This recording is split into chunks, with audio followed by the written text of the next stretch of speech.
जय हिंद प्यारे बच्चों, सुप्रभात सभी को।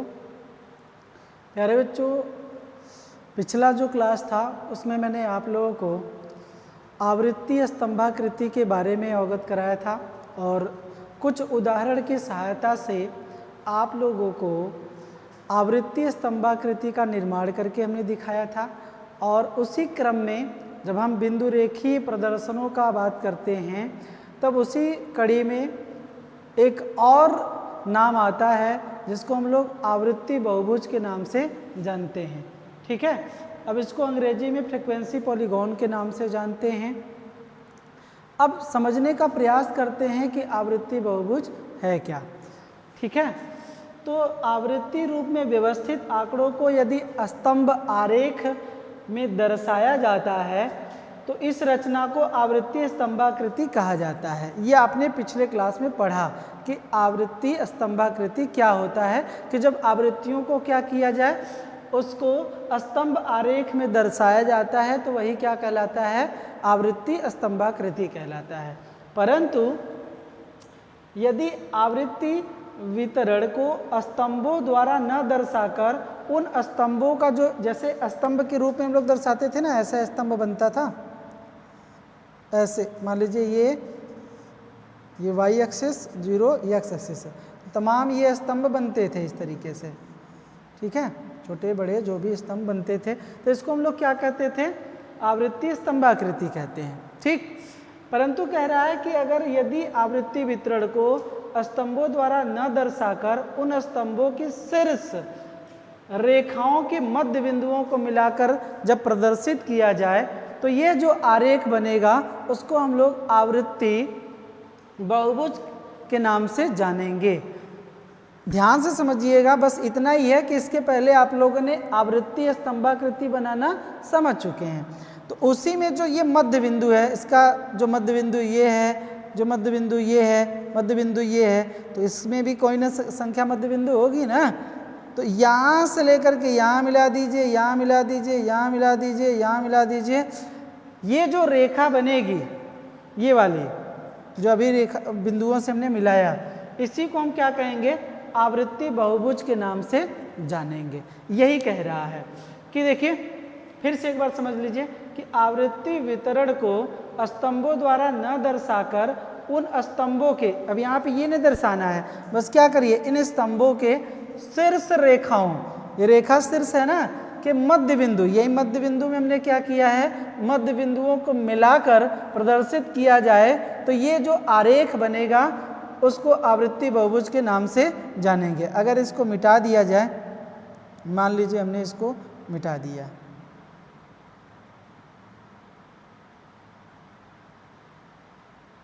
मिटाने के पश्चात ये जो आरेख मिला आपको, ये आरेख मिला है ना, ये जो आरेख मिला इसी को हम क्या कहेंगे, आवृत्ति बहुभुज के नाम से जानेंगे प्यारे बच्चों।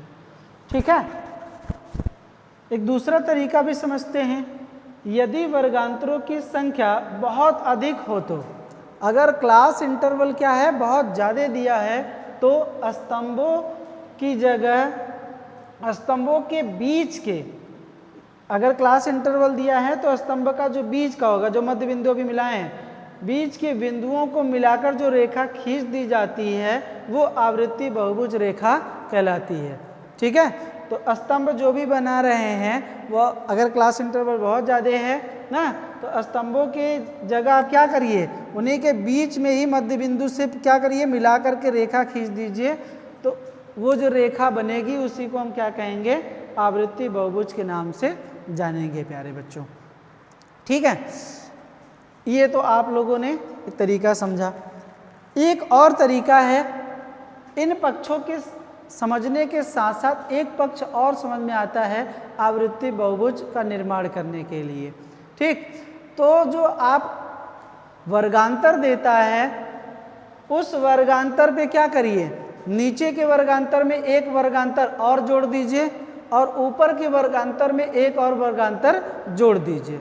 ठीक है, और उसकी जो आवृत्ति है, जो आप वर्गांतर को जोड़ रहे हैं ऊपर और नीचे, उस वर्गांतर की आवृत्ति को क्या, एक वास्तविक शून्य मान लीजिए संख्या, या वास्तविक नहीं कह सकते हैं कि संभावित शून्य संख्या मान लीजिए।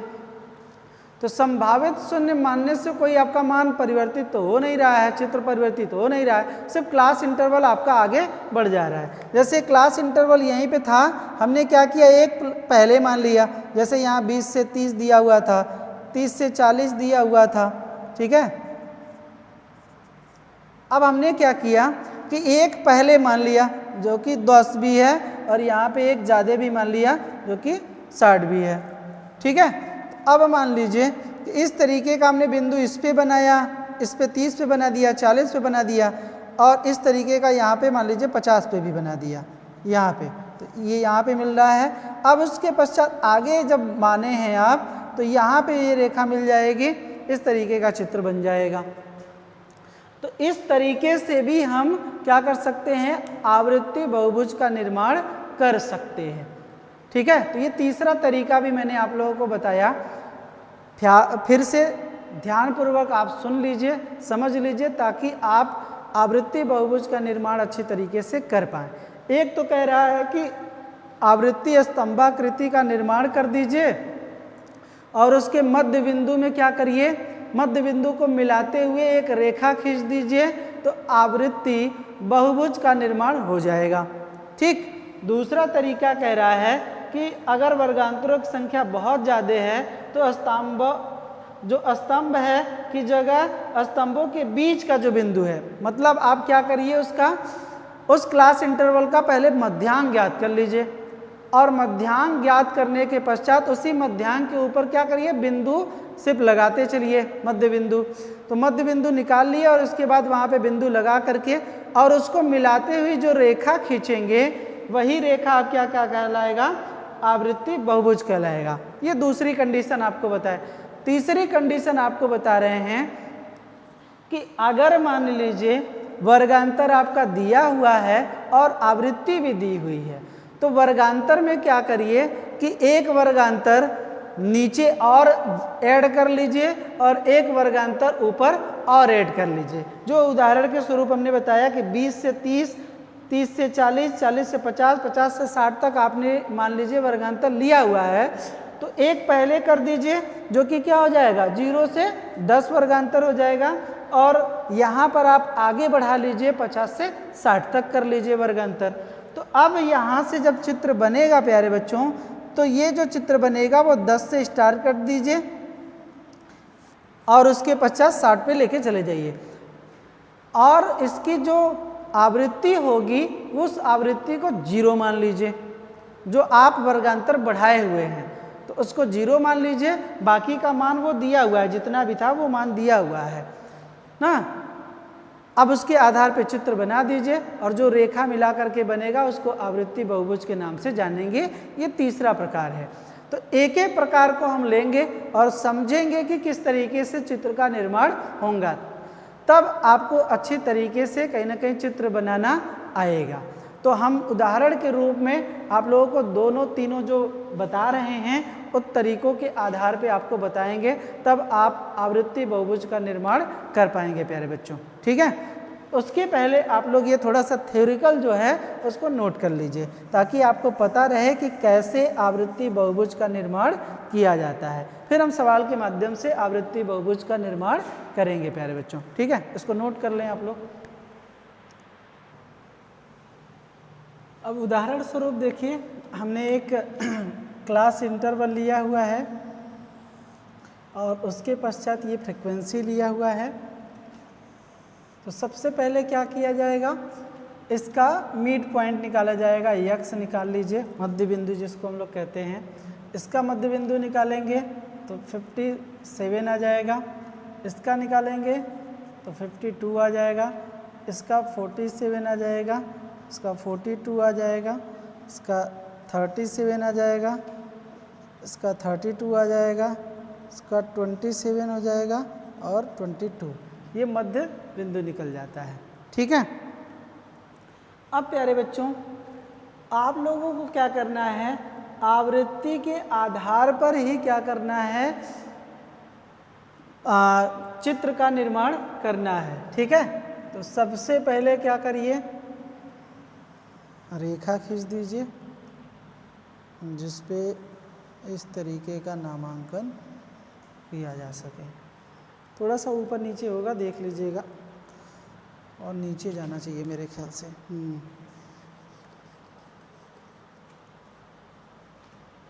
सामने से खींच दे रहा हूँ ताकि एकदम स्पष्ट रूप से आ जाए।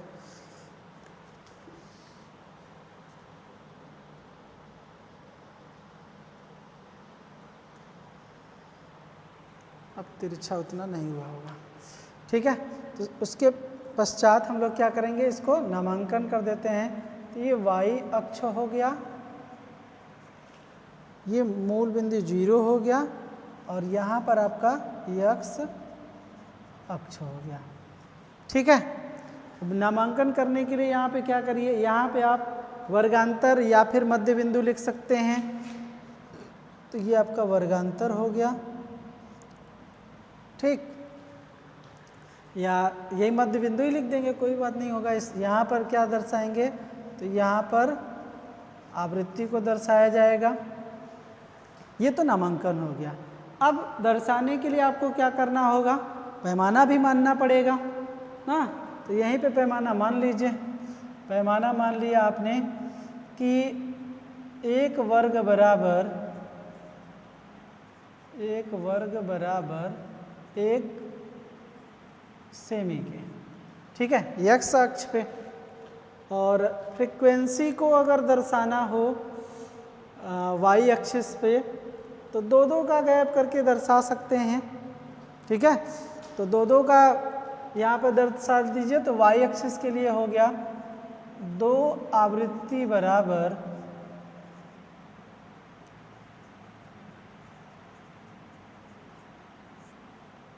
आवृत्ति बराबर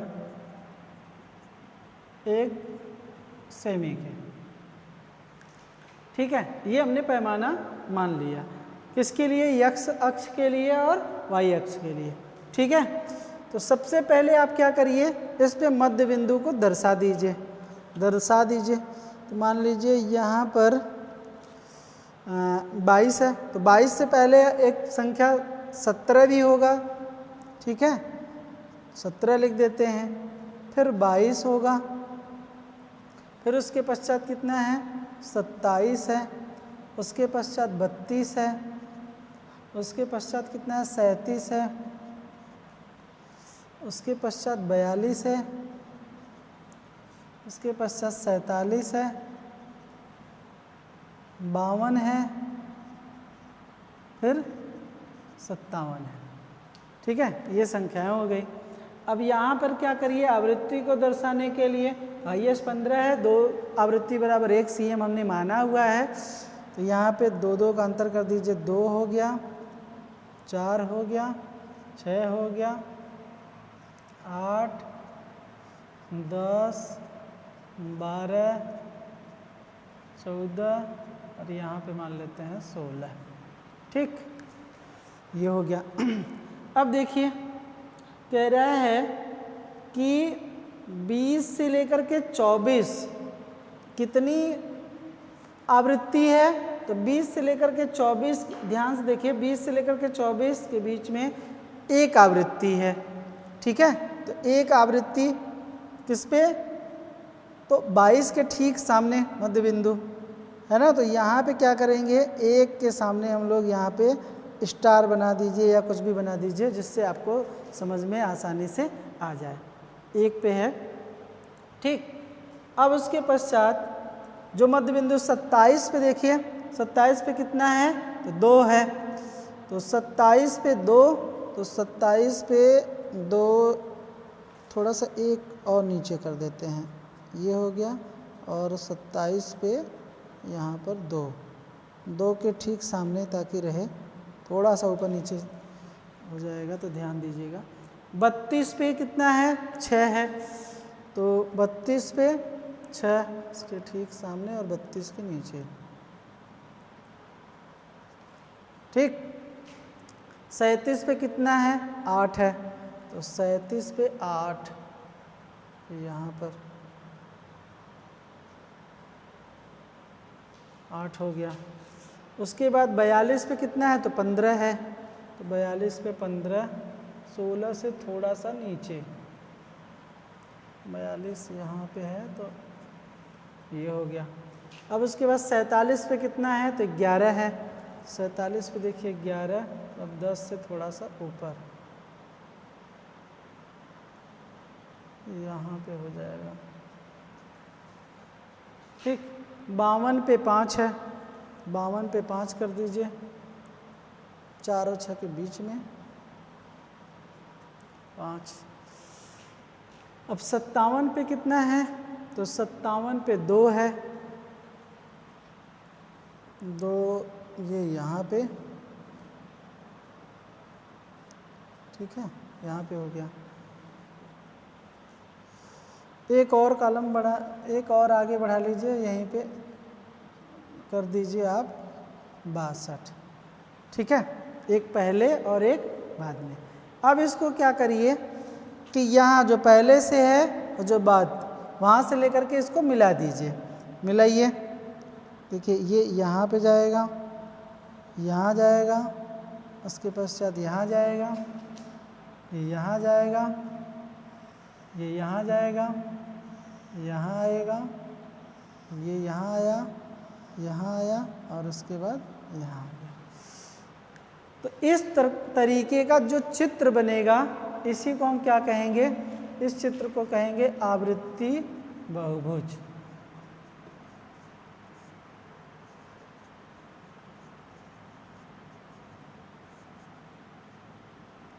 आवृत्ति बहुभुज के नाम से जानेंगे इसको, ठीक है बच्चों। तो आप आसानी से बना सकते हैं ना, बस इसको मध्य बिंदु निकाल लीजिए। मध्य बिंदु निकालने के पश्चात आप पैमाना जो है वो मान लीजिए, पैमाने के आधार पर जो आवृत्ति है देख लीजिए, फिर उसका अंतराल उतना कर दीजिए और मध्य बिंदु के ठीक सामने आप क्या करिए, जो आवृत्ति है उसको निशान लगाते चले जाइए, गोला बना दीजिए, ऐसा स्टार बना दीजिए, बिंदु रख दीजिए, फिर उसको क्या करिए मिला दीजिए, इंची की सहायता से मिलाएंगे और जो ग्राफ बनेगा उसी को क्या बोलेंगे, आवृत्ति बहुभुज बोलेंगे प्यारे बच्चों, ठीक है। तो ये आपका चित्र बनके तैयार हो गया। एक और उदाहरण लेंगे जिसकी सहायता से आप आसानी से समझ पाएँ चित्र का निर्माण करना। तो पहले इसको नोट कर लीजिए, फिर दूसरा उदाहरण लेकर के आप लोगों को बता रहे हैं, नोट कर लें आप लोग।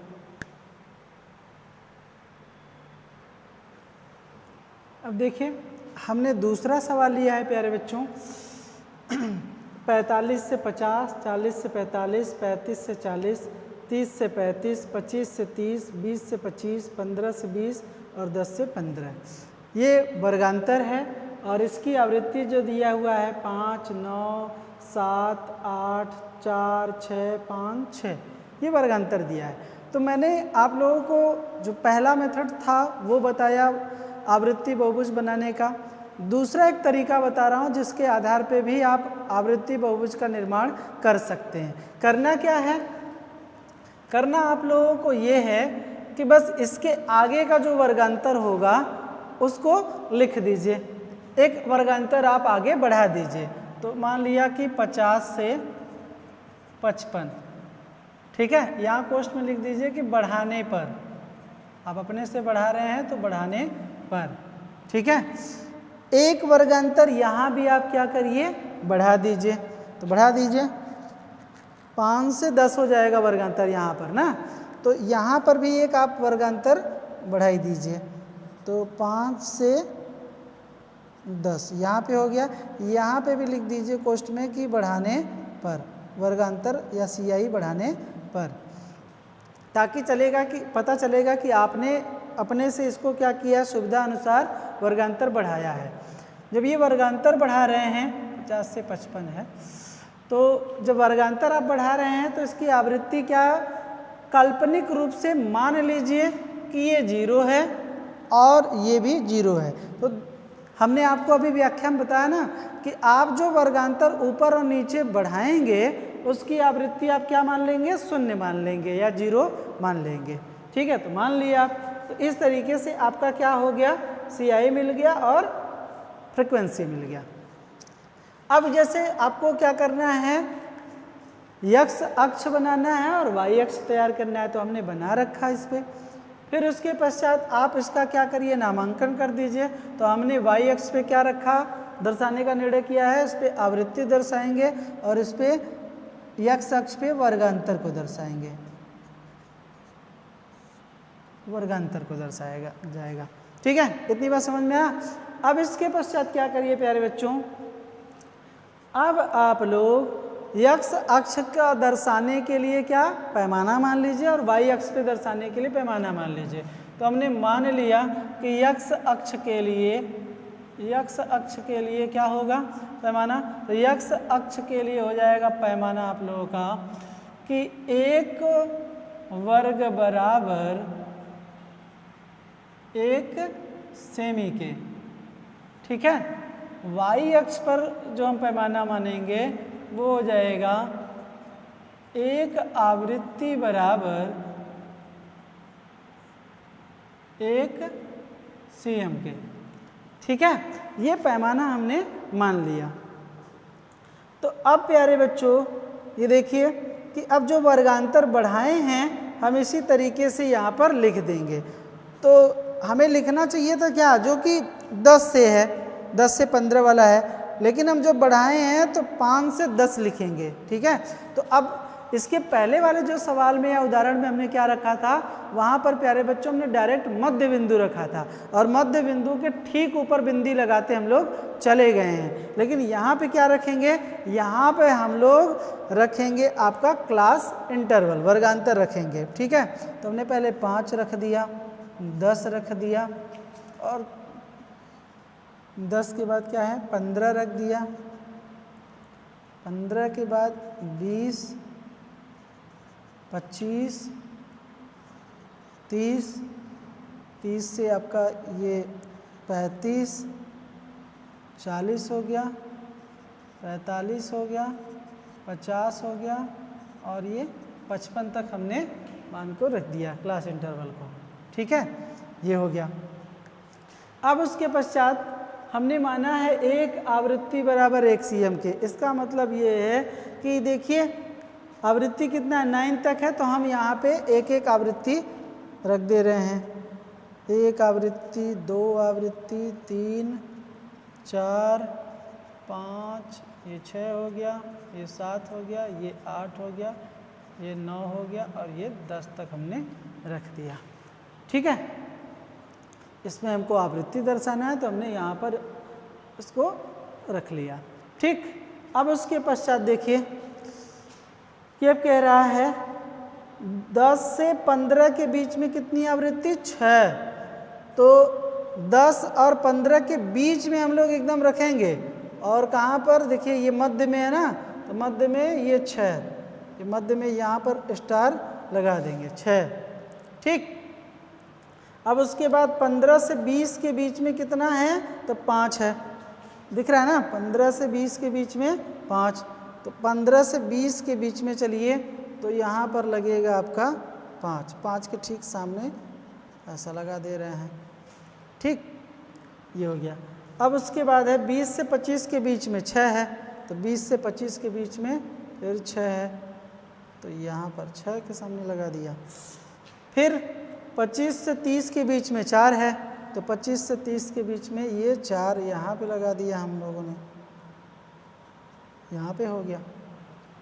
ठीक है, अब उसके बाद 30 से 35 के बीच में 8 है, तो 30 से 35 के बीच में कितना है 8 है, तो ये यहाँ पे चला जाएगा इस तरीके का। ठीक, अब उसके बाद 35 से 40 के बीच में 7 है, 35 से 40 के बीच में 7 यहाँ पे रख देते हैं, ये यहाँ है। ठीक, अब उसके बाद 40 से 45 के बीच में 9 है, तो 40 से 45 के बीच में देखिए ये थोड़ा इधर हो गया है क्या, इसको थोड़ा सा इधर बनाना, ये बीच में 9 है, ये यहाँ पे रहेगा। ठीक है, अब 45 से 50 के बीच में कितना है, तो 5 है, 45 से 50 के बीच में ये 5 है, ये हो गया। ठीक, अब ध्यान दीजिएगा कि अब जो रेखा हम खींचेंगे तो प्रारंभ कहाँ से करेंगे? प्रारंभ देखिए यहाँ से करेंगे और इसका भी क्या मध्य बिंदु, तो इसका मध्य बिंदु कहाँ होगा? यहाँ होगा ना। तो यहीं से रेखा हम खींचेंगे सबसे पहले, ये यहाँ से, तो रेखा खींचेंगे तो सबसे पहले इसमें मिलेगा, फिर उसके बाद इसमें मिलेगा, फिर उसके बाद इसमें मिलेगा, फिर उसके बाद इसमें मिलेगा, फिर उसके बाद इसमें मिलेगा, फिर इसमें मिलेगा। ठीक है, अब इसके पश्चात इसमें मिलेगा, फिर इसके पश्चात इसमें मिलेगा। अब इसके बाद इसके मध्य बिंदु में क्या करेंगे? 50 से 55 के बीच में मध्य बिंदु मिला करके मिला देंगे।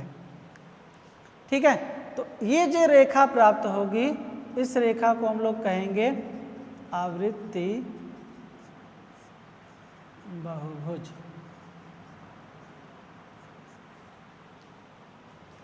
ठीक है बच्चों, तो इस तरीके का जो रेखा प्राप्त होगा उसको बोला जाएगा आवृत्ति बहुभुज।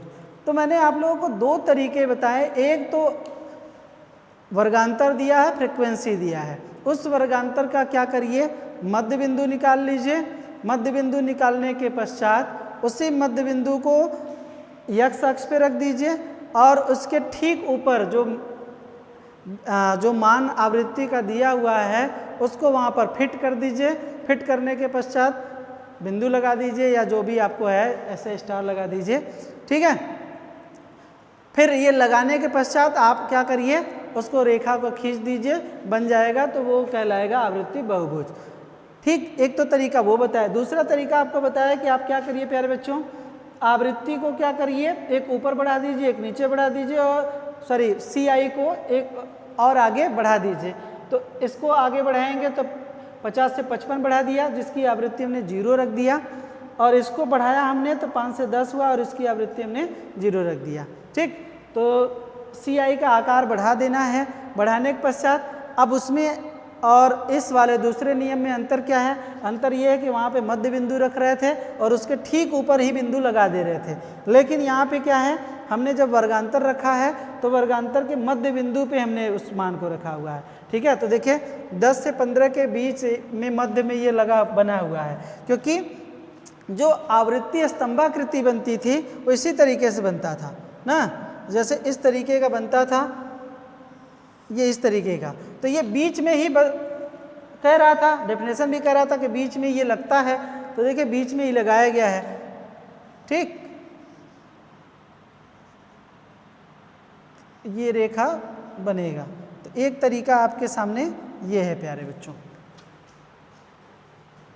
ये जो आप लोगों को बताया गया कि वर्गांतर को यहाँ पे रख दीजिए और इसके मध्य में जो आवृत्ति है उसको टिक मारते हुए या बिंदु बनाते हुए उसको अब जो मिला करके ये रेखा बनेंगे तो वो आवृत्ति बहुभुज बनेगा। अब आप स्वतंत्र हैं, आप चाहे जिस तरीके से कर सकते हैं या बना सकते हैं। ठीक है, कभी कभी क्या होता है कि सवाल में दो चीज़ें पूछ लेता है, कहता है निम्नलिखित आंकड़ों की सहायता से, जैसे यही आंकड़ा दिया रहेगा और कहेगा निम्नलिखित आंकड़ों की सहायता से आवृत्ति स्तंभाकृति एवं आवृत्ति बहुभुज का निर्माण कीजिए। ठीक है, तो आप पहले स्तंभ बनाएंगे, फिर उसके बीच में क्या करेंगे? मध्य से सभी मध्य से रेखाओं को बनाते हुए आवृत्ति बहुभुज का निर्माण कर लेंगे प्यारे बच्चों। तो एक सवाल उसको भी लेंगे और समझाएंगे कि किस तरीके से चित्र बनेगा। फिलहाल में इस प्रोसेस पर एक आप लोग क्या करिए, सवाल ले लीजिए घर के लिए, ताकि आप इसको पहले करके दिखाएं। ठीक है, तो मैं आप लोगों को दे रहा हूं। अब आप स्वतंत्र हैं, फ्रीक्वेंसी को बढ़ा के लिखिए, चाहे पहले वाला मध्य बिंदु की तरह लिखिए। ठीक है, मैं यहाँ पर लिख दे रहा हूँ सवाल को, मान लीजिए 7, 8, 13, 20, 18, 15,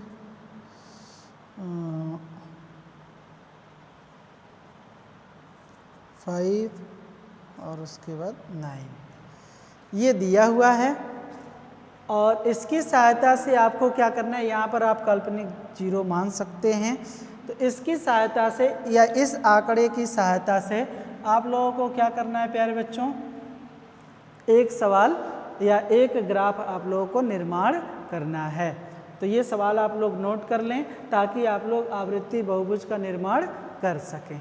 ठीक है, इजी है, बहुत कठिन नहीं है। तो एक आप लोग कम से कम चित्र बना करके देखिएगा कि सही बन रहा है कि नहीं बन रहा है। ठीक है, तो ये होमवर्क के रूप में है, इसको नोट कर लीजिए आप लोग।